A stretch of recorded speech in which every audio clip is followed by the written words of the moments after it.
My screen is visible before starting in. You Yes, guys sir. able to see my screen? Okay, right. Fantastic.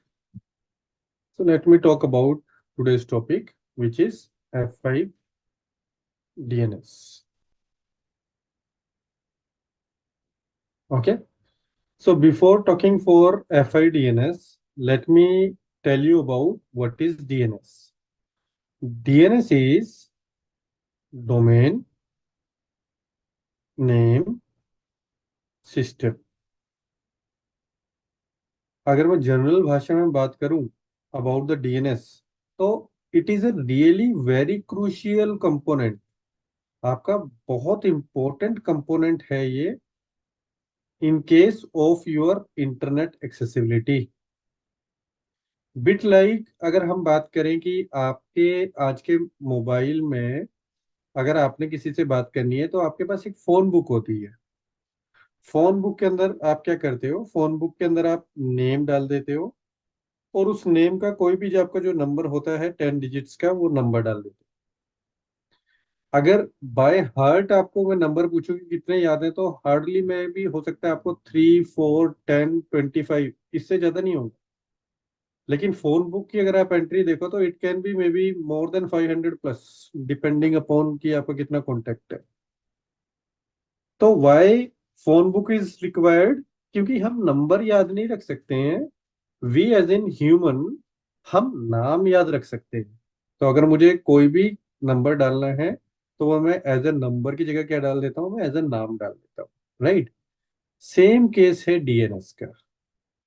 If you talk about the DNS, okay, DNS does the same work. DNS क्या करता है, ये IP address को associate कर देता है human readable domain name से। ठीक है, अभी इस पे मैं आऊंगा, डोमेन क्या होता है वो भी थोड़ा बताऊंगा आपको। लेकिन अगर मैं डीएनएस की बात करूं कि डोमेन नेम सिस्टम करता क्या है, तो डोमेन नेम सिस्टम एक डोमेन नेम, जैसे मैं एग्जांपल ले लेता हूं डब डब डब netminion.net, इसको कोई आईपी है 1.2.3.4, उसके अंदर ये आईपी रिजोल्व होती है।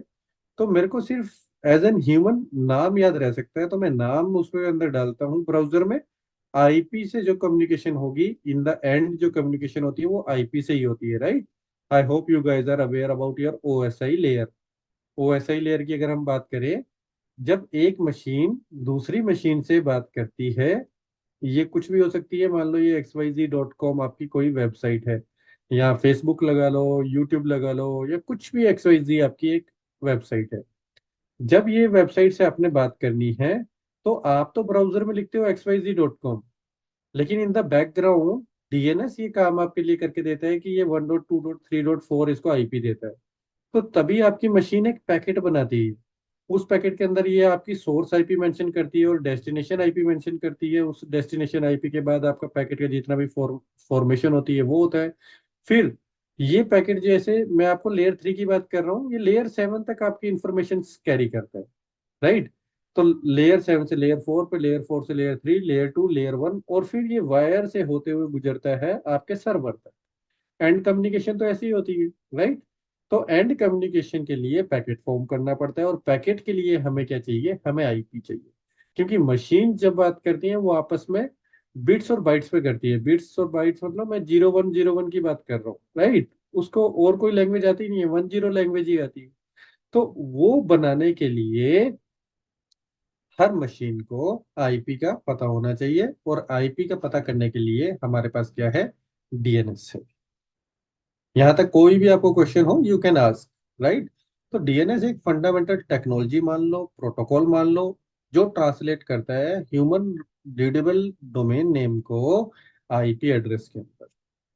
तो पहले के अगर मैं दिन बताऊं आपको, इन वेरी अर्ली डेज जब डीएनएस नहीं था हमारे पास, तो क्या होता था, आरपा आरपा नेट जो आपकी है, आरपा आरपा नेट, ओके, जो आपकी है, इसने एक सॉल्यूशन दिया था। एक फाइल बनाते थे जो हर एक के पीसी में सेव होती थी, जिसका नाम था host.txt। वो आज भी आपको मिल जाएगी, लेकिन उसमें कोई एंट्री नहीं होती है। अगर आप एंट्री डालोगे तो दैट यू कैन डज, है ना, जो भी आपको काम करना है वो आप काम कर सकते हो उसके अंदर। तो ये होस्ट डॉट टीएक्सटी जो रहती है, इसके अंदर आप पहले डालते थे कि ठीक है यहाँ पर एक नेम आ गया, यहाँ पर आईपी आ गया, तो मेरे को अगर कोई भी नेम डालना है, कोई भी आईपी डालनी है, तो मैं इंडिविजुअल टू दैट पीसी डालता था पहले। क्यों? क्योंकि पीसी भी हमारे बहुत कम होते थे, और इंटरनेट भी हमारा उस वक्त चले, मैं बात कर रहा हूँ आपको 1980 से भी पहले की। ओके। तो उस वक्त ये चीजें सारी न्यू थी हमारे लिए, और इतनी ज्यादा हमारे पास वेबसाइट्स भी नहीं थी, बड़े लिमिटेड से रिसोर्स थे, तो तब ये काम चल जाता। लेकिन जैसे जैसे हमारी इंटरनेट की ग्रोथ बढ़ी, हमें एक स्केलेबल सॉल्यूशन चाहिए, मतलब हमें इसकी जरूरत पड़ी कि इंटरनेट तो एक्सपैंड हो गया एकदम बहुत जल्दी, राइट? तो एक स्केलेबल और डिस्ट्रीब्यूटेड सिस्टम हमें चाहिए था कि ये नंबर ऑफ होस्ट और आईपी एड्रेस को जो संभाल सके, राइट? और वहां पर हमारा डेवलपमेंट हुआ डीएनएस का, राइट? तो आपका डीएनएस जो डेवलप्ड हुआ वो कब हुआ? 1980s में आपका हुआ है, I hope if I am not wrong. 1983 में ये फर्स्ट आपका जो आरएफसी आई थी, आरएफसी 8082, राइट? तो वो 1983 में आपकी लॉन्च की गई थी। तो ये जो आपकी आरएफसी थी, इसने ये बताया कि how we required a responsible system for maintaining the host name and the IP address, क्योंकि होस्ट नेम बढ़ते जा रहे हैं, आईपी एड्रेस बढ़ती जा रही है। तो उस वक्त आपका कुछ रूट सर्वर्स आ गए। रूट सर्वर्स मतलब यही सर्वर्स हैं जिनके पास सारी इंफॉर्मेशन होगी, है ना? रूट क्या होती है? जड़ें, राइट? तो जड़ मतलब जो बेस फंडामेंटल्स हैं। तो रूट सर्वर्स हमारे पास आ गए। ये A to M तक थे स्टार्टिंग में, राइट? A to M तक थे, आपका नाम था A B C ऐसे करके M तक, राइट? 13 रूट सर्वर्स आपके थे। अब तो ये बहुत बढ़ गए हैं, जो डिफरेंट डिफरेंट ऑर्गेनाइजेशन इनको लीड करती थी, ऑपरेट करती थी, ठीक है?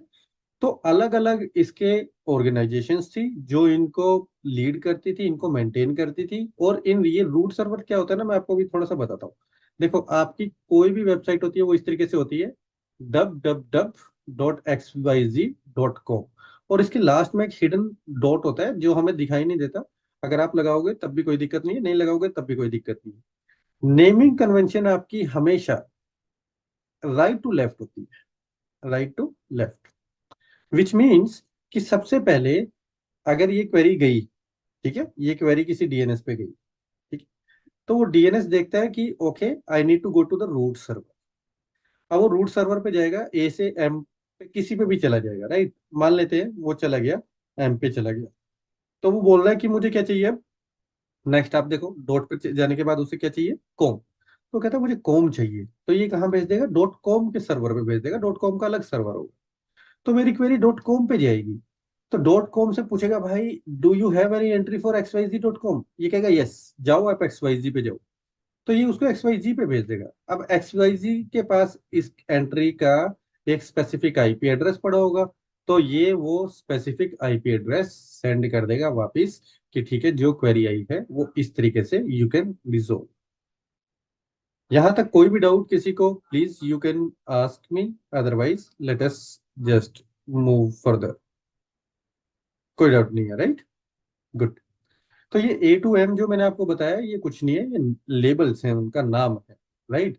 और ये जो मैंने आपको बताया डॉट कॉम, इस तरीके से आपका अलग अलग अथॉरिटीज हो सकती हैं, डॉट नेट हो सकती है, डॉट IN फॉर इंडिया हो गया, डॉट CA फॉर कनाडा हो गया, है ना? इस तरीके से आपकी अलग अलग तरीके से कंट्री वाइज भी हो सकती है। फिर ORG ऑर्गेनाइजेशन के बेस पे हो सकता है, EDU एजुकेशन के बेसिस पे हो सकता है, नेटवर्क के बेसिस पे जैसे मैंने बताया नेट हो गया, है ना? तो इस तरीके से आपकी ये जो डोमेन्स बन गई, राइट?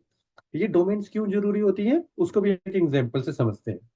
देखो, अगर आपको कुछ सेव करना है ऑन यूर पीसी, ठीक है, तो आप क्या करते हैं? आप हर एक चीज डेस्कटॉप पे थोड़ी पटक देते हैं, राइट? ये आदत होती है कईयों की वैसे, लेकिन ये अच्छी आदत नहीं है। तो हर एक चीज हम डेस्कटॉप पे नहीं डालते हैं, हम क्या करते हैं? एक फोल्डर बनाते हैं, उस फोल्डर के अंदर हम स्पेसिफिक नाम देते हैं। मान लो मैंने मार्कशीट्स अगर वो करनी है, सेव करनी है, तो मैं मार्कशीट नाम का फोल्डर बनाऊंगा और उसके अंदर मेरी मार्कशीट्स डाल दूंगा, और उसके अंदर भी फर्दर, मान लो मुझे, मैंने एमबीए किया हुआ है तो मैं एमबीए का अलग डालूंगा, ठीक है? फिर ट्वेल्थ किया हुआ तो ट्वेल्थ का अलग डालूंगा, ये डिग्री बीच में रह गई है तो वो डिग्री की अलग डालूंगा, ताकि मुझे कोई भी चीज निकालनी हो, ये डाटा जब मुझे रिट्रीव करना हो, तो मैं इजिली उसको रिट्रीव कर पाऊँ। अदरवाइज डेटा सेव करना तो कोई बहुत बड़ी बात नहीं है, लेकिन वो अनऑर्गेनाइज्ड वे में आप करोगे तो that is not a good use. तो ये इस तरीके से, ये मान लो आप डोमेन्स बन गई, और डोमेन्स के अंदर फाइल्स आ गई हैं, एंट्रीज आ गई है, और उन एंट्रीज को मुझे देखना होता है एज एन एंड यूजर। तो अब मैं आपको समझाता हूँ एक एग्जांपल से। ये एक पीसी है और एक यूजर है। ये यूजर जाना चाहता है abc.com पर, ठीक, www.abc.com पे। ये यूजर जाएगा, इसके पास इंटरनेट की कनेक्टिविटी होगी। इंटरनेट की कनेक्टिविटी के लिए एक मॉडेम लगा होता है अपने सबके घर में। तो ये वहां मॉडेम में जाएगा। अगर अगर ये इंटरनेट इसने मोबाइल से भी चलाया हो, तो वो कहीं ना कहीं जाकर वो एक मॉडेम पे, राउटर पे, कहीं पे जाके लैंड करे। ये जो मॉडेम होता है ये एलडीएनएस वर्क करता है। एलडीएनएस का मतलब वो लोकल डीएनएस। तो ये लोकल डीएनएस चेक करेगा कि मेरे पास ये abc.com की एंट्री है या नहीं है। अगर इसकी एंट्री है तो उसको बोलते हैं कैश, कि कैशे में एंट्री पड़ी हुई है, और वो एंट्री का रिस्पॉन्स पहले ही दे देगा उसी एंड पे। कैश आपकी ऑन द पीसी भी हो सकती है, पीसी लेवल भी हो सकती है, ब्राउजर लेवल भी हो सकती है, राइट। बट हम मान लेते हैं कैशे नहीं है इस वक्त। ओके। तो जब आपकी कैशे नहीं है तो वो क्वेरी जो है आपकी फर्दर आगे जाएगी। अब क्योंकि ये डॉट कॉम के बाद एक डॉट रहता है, मैंने अभी आपको बताया, तो ये किसी रूट सर्वर पे क्वेरी आपकी चली जाएगी, है ना। तो रूट सर्वर पे ये गई। अब कोई भी रूट सर्वर हो सकता है, 13 मैंने आपको बोला था, लेकिन अब तो बहुत ज्यादा हो गई है, तो कहीं भी वो चलेगी किसी भी एक रूट सर्वर पे। रूट सर्वर कहेगा देखो bro, it is dot com server. मैं आपको डॉट कॉम सर्वर की आईपी दे देता हूँ, आप डॉट कॉम पे जाओ। तो अभी भी उसकी एक्चुअल आईपी रिजोल्व नहीं हुई है। अभी उसको कहाँ भेज दिया, पॉइंट कर दिया उसको डॉट कॉम के लिए। वो डॉट कॉम पे जाएगा, डॉट कॉम कहेगा ओके एबीसी मेरे पास रजिस्टर्ड है, आप एबीसी पे जाओ। अब वो फर्दर कहाँ जाएगा, वो जाएगा एबीसी के सर्वर। मतलब अब डेटा सेंटर कहाँ चला गया, वो एबीसी के डेटा सेंटर यहाँ पर आएगा। तो यहाँ एबीसी कंपनी ने अपना एक डीएनएस रखा हुआ।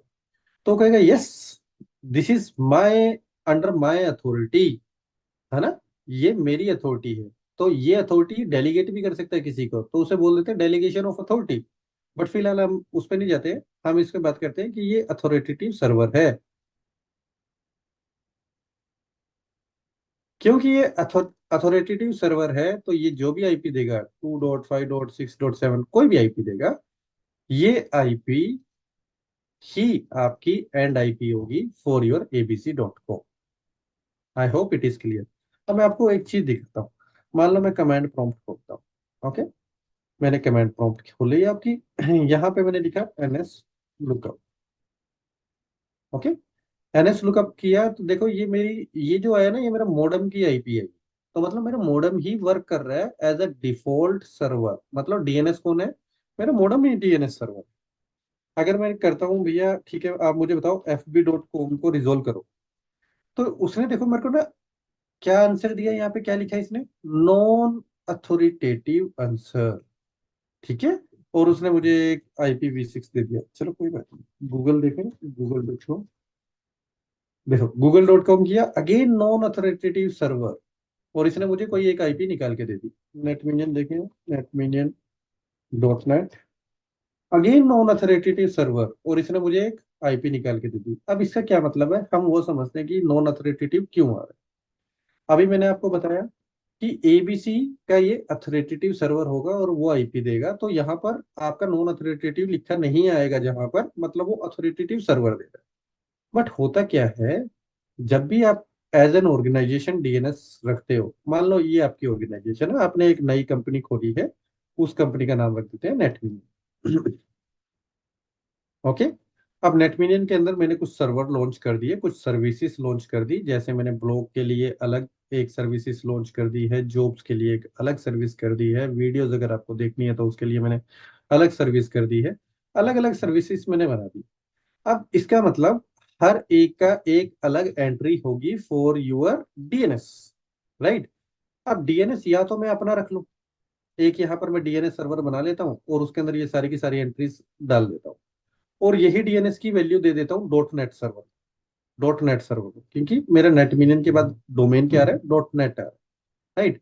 तो पहले सबसे पहले रूट पे जाएगा, रूट सर्वर किसको किसके पास भेजेगा, नेट पे भेजेगा। नेट कहाँ भेज सकता है, या तो यहाँ भेज सकता है मेरे अथॉरिटेटिव सर्वर पर अगर मैं अपना डीएनएस सर्वर रखता हूँ तो वो हार्ड टू मैनेज है ना। अब मैनेजमेंट करने के लिए मुझे एक टीम बिठानी पड़ेगी, सर्वर को अगर उसके अंदर कुछ वनरेबिलिटीज आ रही है तो वनरेबिलिटीज को दूर करने के लिए उसके पैच अपग्रेड्स करने पड़ेंगे। और there are X Y Z lot of dependency. मैं नहीं चाहता ऐसा करना। मैं चाहता हूँ कि भाई देखो, it is a very small organization currently, बहुत बड़ी नहीं है, और मैं अपना सर्वर नहीं रखना चाहता हूँ। मैं ये डेलीगेट कर देता हूँ। डेलीगेट किसको कर देता हूँ? मान लो मैंने डेलीगेट कर दिया किसी थर्ड पार्टी को, लेटे से क्लाउड फ्लेयर को। तो क्लाउड फ्लेयर बताएगा नेट को कि सी, नेटमिनियन डॉट नेट की एंट्रीज मेरे पास है। तो अब अगर ये कोई query I from any of the user, ठीक है, कि मेरे को ओपन करना है नेटमिनियन डॉट नेट, और यहाँ पर मैं इस बार लगा देता हूँ ब्लॉग, लगा देता हूँ ब्लॉग डॉट नेटमिनियन डॉट नेट। तो ये क्वेरी सबसे पहले कहाँ जाएगी? क्योंकि लास्ट में डॉट रहता है, रूट के पास जाएगी। रूट के बाद नेट सर्वर पे जाएगी। नेट सर्वर को क्लाउड फ्लेयर बता रहा है कि ठीक है, I have the IPs, whatever you want you take the details from me. But ये जो है, ये क्लाउड फ्लेयर आपका आपका अपना तो डीएनएस सर्वर नहीं है, राइट? आप डेलीगेट कर रहे हो अथॉरिटी को, तो ये नॉन अथॉरिटेटिव सर्वर है ना? Authoritative server. तो आपकी कोई भी क्वेरी यहां से रिजोल्व तो हो जाएगी, लेकिन उस क्वेरी पे लिखा हुआ क्या आएगा? Non authoritative. और ये हमेशा जरूरी होता है। उसका रीजन ये भी होता है with respect to the security. मान लो कल को कोई अटैक हो रहा है, तो अटैक कहाँ होगा? यहाँ होगा, आपके सर्वर पे नहीं होगा, राइट? तो ये तो एक आईएसपी है ना? एक आपका सर्विस प्रोवाइडर, सॉरी इंटरनेट सर्व एसपी बोल देता हूँ, सर्विस प्रोवाइडर है, जो आपको डीएनएस सर्विस दे रहा है। तो इस केस के अंदर इसके पास डीडो सॉल्यूशन, डीएनएस सेक करके एक आता है सिक्योरिटी का फीचर, वो सारे सॉल्यूशन इसने पहले ही डिप्लॉय कर रखे होंगे, जिसकी वजह से आपके ऊपर अटैक नहीं हो। Is it fine? यहां तक समझ में आ रहा है सभी को? कोई डाउट है तो please ask over the chat. Okay Nita, fine, ठीक है। अभिषेक,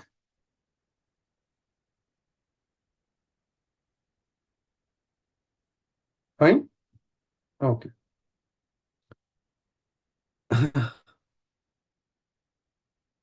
डन डन।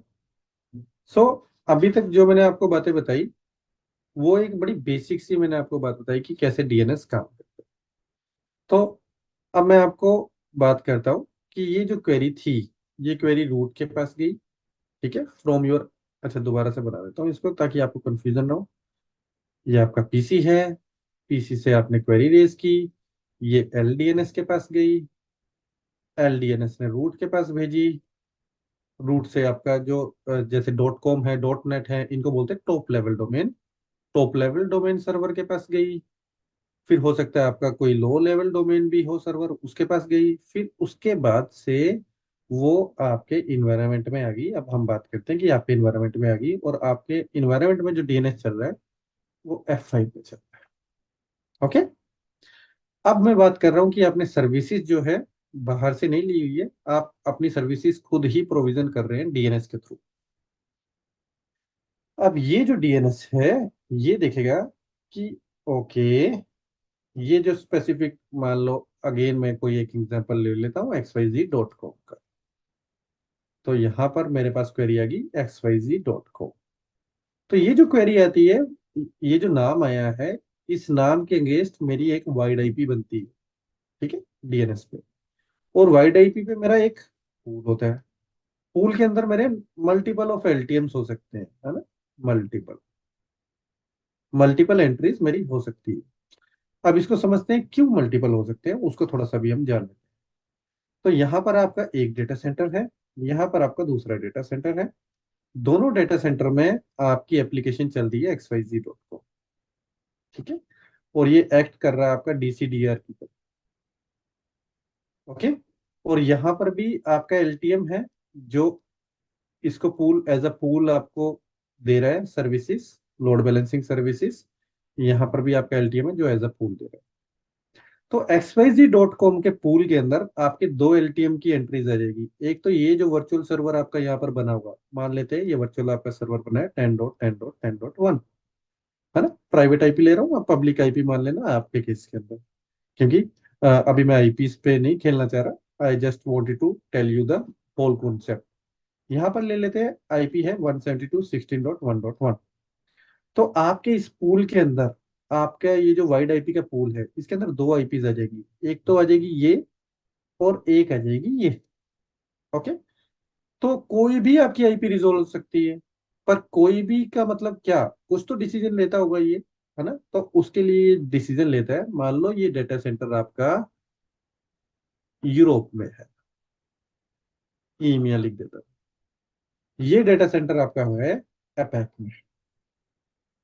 तो अब ये इंटेलिजेंट डीएनएस है आपका, विच मीन्स कि अगर मेरा एक यूजर यूएस में बैठा हुआ है या यूरोप में बैठा हुआ है, और वो इंक्वायरी कर रहा है, ये इंक्वायरी मेरी F5 पर आती है, तो F5 देखेगा कि यार लेटेंसी जो कम है, that is less on the email data centre.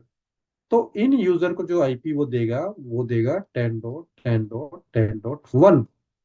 But अगर मैं मान लूं कि एक यूजर मेरा इंडिया से है, या जापान से है, या चाइना से है, और वो भी xyz.com की क्वेरी कर रहा है, और अगेन वो क्वेरी मेरी यहाँ पर आती है, तो इसको ये जो आईपी देगा, वो यूरोप की नहीं देगा क्योंकि लेटेंसी ज्यादा है वहां पर।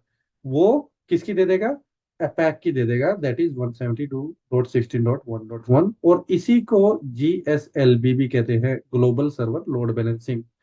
अगेन इसके अंदर बहुत सारे कॉन्सेप्ट्स आ जाते हैं आपके, इंक्लूडिंग योर लोड बैलेंसिंग, जो कि दो यहाँ पर जो है होते हैं, लोड बैलेंसिंग भी आपकी टू टाइप्स होती है। वाइड लेवल पर अलग होती है, वाइड आईपी लेवल पे, पूल लेवल पर अलग होती है। और भी आपके बहुत सारे कॉन्सेप्ट इंट्रोड्यूस हो जाते हैं, सिक्योरिटी कॉन्सेप्ट्स, लिसनर कॉन्सेप्ट्स, है ना। तो हम जब क्लासेस करेंगे तो इसमें डिटेल में बात करेंगे, बट अभी मैं आपको बात करूं कि अगर आप netminion.net पे जैसे जाओगे, राइट, आप हमारी वेबसाइट पे जाओगे तो यहाँ पर कोर्सेज पे क्लिक करोगे, कोर्सेज। यहाँ पर अगर आप देखो तो FIDNS है, आप यहाँ पर क्लिक करो, राइट। पुरानी आपको और भी वीडियोस मिल जाएंगी, if you wanted to see please go and watch out those videos, informative मिलेंगी आपको। यहाँ पर आप देखो, डाउनलोड कंप्लीट सिलेबस का आपका ऑप्शन आ रहा है, you can download your syllabus, और आप इसमें देख सकते हो फर्दरली कि हम क्या क्या पढ़ाते हैं डीएनएस में। सेकेंडली, जब आप ये सारा कोर्स करोगे तो ये थ्योरेटिकल नहीं होगा, सारी चीजें ना आपको प्रैक्टिकल होगी। तो प्रैक्टिकल में हम यहाँ पर खुद से डीएनएस भी बनाएंगे। देखो, खुद से डीएनएस बनाने के लिए एक सर्विस यूज करते हैं हम, जिसे बोलते हैं बाइंड। और FI जितना चल रहा है ना, उतना ही बाइंड भी चला था किसी वक्त पे, राइट। बट इसके अंदर कुछ चैलेंजेस हैं, जो हम बात करेंगे क्लासेस में कि क्या चैलेंजेस हैं और क्यों उसकी वजह से हमारे इश्यू आ रहे हैं। तो अभी बाइंड हम यूज नहीं करते बहुत ज्यादा, राइट। करते हैं कुछ ऑर्गेनाइजेशन इसको करती है बिकॉज फ्री है, तो कुछ ऑर्गेनाइजेशन इसको भी यूज करती है, लेकिन बड़ी ऑर्गेनाइजेशन FI GTM ही यूज करती है। तो हम GTM यहाँ पर बनाएंगे, बाइंड सर्वर बनाएंगे, एप्लीकेशन सर्वर बनाएंगे, कैसे क्वेरी आएगी, कैसे वो रिजोल्व होगी, कहाँ कहाँ जाएगी, पैकेट फ्लो देखेंगे over the wire shaft. Okay. Trouble shooting हम करेंगे, ट्रबल शूटिंग सिनेरियोज करेंगे। फिर यहाँ पर एक GTM है, यहाँ पर एक GTM है, और GTM में जो सिंक ग्रुप होता है, यहाँ पर ना आपके जब HA बनता है, तो यहाँ पर सिंक ग्रुप करके बनता है, राइट। तो वो कैसे बनता है, उसमें भी बहुत सारे कैचेस हैं। ऐसा भी रहता है कि एक कमांड, उसमें 3 स्क्रिप्ट्स चलती है एक्चुअली। अगर वो कमांड गलत GTM पे चला दी तो वो वाइप आउट कर देगा अपनी सारी कॉन्फ़िगरेशन। तो किस पे चलानी है, किस पे नहीं चलानी है, ये सारी बातें हम खुल के करेंगे, बट इन द क्लासेस। आज तो आपका एक डेमो लेक्चर था जिसमें मुझे आपको एज एन ओवरव्यू बताना था कि किस तरीके से काम होता है। तो अब देखो, जैसे ये है, अब डिवाइस को आपको राइट क्लिक करना है, स्टार्ट करना है, ठीक है। और ये आपकी स्टार्ट हो जाएगी। इसको मैं अगर अभी डबल क्लिक करूं, ठीक है, डबल क्लिक करूं, तो ये लिनक्स मशीन है, you can see this machine is booting up, right. तो आपको ये बनी बनाई सारी की सारी टोपोलॉजीज आपको मिलेगी, और इसी टोपोलॉजी पे आपको काम करना है। वर्कबुक भी मिलेगी कि ये कैसे टोपोलॉजी आपको बनानी है, नेट कैसे कॉन्फ़िगर करना है, राउटिंग कैसे कॉन्फ़िगर करनी है, स्टार्टिंग से, बेसिक से, स्क्रैच से आपको ये सारी की सारी खुद से बनानी। और on the top of that whatever we are teaching, सारी की सारी आपको videos as a recorded session आपको मिलेगा। Okay, so you will receive all of those things from us. Any question, please ask. Anybody has any question, please go ahead. Sir Abhishek this side. Hey Abhishek, tell me. Sir ये जो आप बोल रहे हो कि scratch से बनाना पड़ेगी, लेकिन मेरा पास लैपटॉप तो है, 32 GB रैम है, और उसका i5 है, लेटेस्ट है, लेकिन उसमें कुछ भी लैब नहीं चल रही, मतलब इवेंट जी की तो। सॉरी, उसमें क्या नहीं है? इवेंट जी तो इंस्टॉल कर रखा है मैंने VMware के थ्रू, स्टेशन के थ्रू, लेकिन जो बिग आईपी वगैरह का है वगैरह, या पालो अल्टो कुछ भी चला रहा हो ना, तो उसमें ना तो डीएचसीपी थ्रू आईपी आ रही है, कुछ भी नहीं चल रहा, ऊपर से बंद हो जाता है। खाली राउटर्स और स्विचेस चल रहे हैं, बस बेसिक सी चीजें। ओके, तो वो आपका लोकली में भी हो सकता है कि कुछ पीसी का इशू हो, है ना, तो that need to be check. मैं अभी उस पर कमेंट नहीं कर पाऊंगा बिना देखे, राइट। बट यहाँ पर अगर हम बात करें तो यहाँ पर आपका जो सीपीयू है, मेमोरी है, ये कुछ भी है, वो आप अपना लोकली यूज नहीं करेंगे। आपको जो कॉम्प्लीमेंट्री लैब मिल रही है आपको, तो वो लैब बस एक्सेस करनी है ओवर द इंटरनेट एक प्रोग्राम की तरह। ओके तो वो सारा का सारा जो लोड है that would be on the Netminion server, not on your own PC. Okay okay. और सर ये मैं पूछा था कि जैसे मुझे प्रोजेक्ट मिला है कंपनी से, एलटीएम जीटीएम का ही, ठीक है। और उन्होंने मुझे बोला कि 2 महीने है तुम्हारे पास में, जितनी जल्दी कवर कर सकोगे करो, और उसके बाद तुमको ऑन साइड भेज देंगे। ठीक है। तो हो जाएगा क्या सर कवर? देखिए अब हो जाएगा, जो आप क्वेश्चन पूछ रहे हैं मेरे ख्याल से वो क्वेश्चन, अगर आप ये पूछना चाह रहे हैं कि हो जाएगा या नहीं, तो मैं तो बोलूंगा बिल्कुल हो जाएगा, क्यों नहीं होगा। करने वाले तो कुछ भी कर सकते हैं, रॉकेट साइंस भी पढ़ सकते हैं, right. But the thing is आपको थोड़ा सा डेडिकेशन देनी पड़ेगी, आपको मतलब पढ़ना पड़ेगा बैठ के, है ना, सारा कुछ करना पड़ेगा। तो अगर आपको प्रोजेक्ट से रिलेटेड भी कोई हेल्प चाहिए तो वी आर हेयर। ओके, हम वो सर्विसेज भी प्रोवाइड करते हैं कि आपको प्रोजेक्ट पूरा माइग्रेट करने के लिए, कोई भी आपका हो, आर सीरीज हो, आई सीरीज हो, वट एवर, है ना। अब तो आई सीरीज खत्म ही हो गया, आर सीरीज आ गई है नई ओवर द एफ आई, जिसे टेनेंट बना के काम करना होता है। बहुत जल्दी मैं उस पर भी वीडियो एक लॉन्च करने वाला हूँ, बिकॉज लोगों को नहीं पता है आर सीरीज के बारे में। बट हाँ, आपको अगर माइग्रेशन हेल्प भी चाहिए तो आवर टीम कैन प्रोवाइड। हमारी टीम है यहाँ पर जो ये सर्विसेज भी प्रोवाइड करती है। Of course that would be a separate service, तो सेपरेट चार्जेस रहेंगे उसके। बट या we can provide that services. Means tax support. हाँ, बिट लाइक। सर जिसको जीटीएम नहीं आता, मतलब एलटीएम नहीं आता, वो जीटीएम सीख सकता है फिर? थोड़ा बहुत कॉन्सेप्ट पता होना चाहिए, सीख सकते हो आप। क्योंकि सर मेरा ने तो कल ही से देखना स्टार्ट किया है, तो मेरे पास तो ओके। एलटीएम जीटीएम दोनों कंपनी ने दोनों दी है। ओके।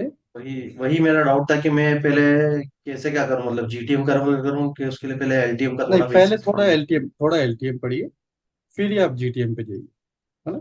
और बाकी आपका ना जो पर्सनलाइज जो आप बात कर रहे हैं, maybe we can have a talk later on after this demo, है ना। ये पर्सनलाइज्ड जो आपका पैकेज है उस पे भी हम बात कर सकते हैं, लेकिन that is a separate story. Okay, okay sir, thank you. Fine. Any other doubt from you, Nita, Ram, any question? Nothing. ठीक है यार, thanks for your time. Okay, and Abhishek, we will I will catch up you, okay, after some time. ठीक है, I will ask Zoya to arrange a call with me, तो हम बात करते हैं उस पर। Okay, sure sir. Sure. Thanks guys for your time. Thank Have you a sir. very great day. We'll meet soon in the classes. Take care. Bye.